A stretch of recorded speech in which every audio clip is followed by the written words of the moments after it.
J'ai fait les nouvelles cette semaine. Au moins une entrevue qui était hostile, là, tu sais, comme... Mais le clip. Merci d'être venu nous expliquer tout ça en studio. Bien, merci de m'avoir accueilli. J'aimerais dire que ça a été un plaisir, mais ça n'a pas été un plaisir. D'accord. Patrick, on t'invite au podcast si jamais ça te tente de te faire souffrir.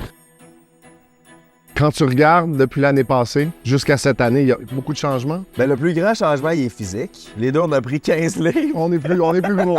Le highlight de ta carrière avec nous, Léo? Ben pour moi, le plus gros podcast, c'est Hélène. Vous vivez ça comment, vous? Parce qu'il y a eu beaucoup de commentaires autour de ce podcast-là, puis il y a eu le après-podcast. Je sais pas si vous avez continué un peu de suivre les aventures d'Hélène. Tu sais, Hélène est venue à l'église. Comment tu vois ça? Il y a plein de gens qui ont décidé qu'ils te suivaient pas. Après que tu as décidé, j'arrête de boire, j'arrête de me geler. Ben, je suis pas surpris. J'ai juste vraiment hâte de devenir père, Ouais. d'avoir une famille. Fait qu'est-ce que c'est quelque chose que vous envisagez vite, genre? Là, c'est clair, je vais aller à...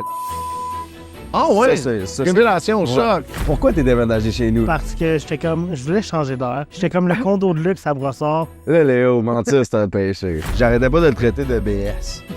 À un moment donné, il a vraiment pogné une arbre, j'ai raison, il trouvait pas ça drôle, il pensait que c'était... Il sorbait. Il me saute dessus pour me tuer. Puis c'est quoi l'impact sur votre relation? Le fait de vivre ensemble, ça nous a donné beaucoup d'occasions de chicane. Exemple, vous en racontez chacun une que t'as dit, ah là, je suis plus capable. Ah, il y en avait plein.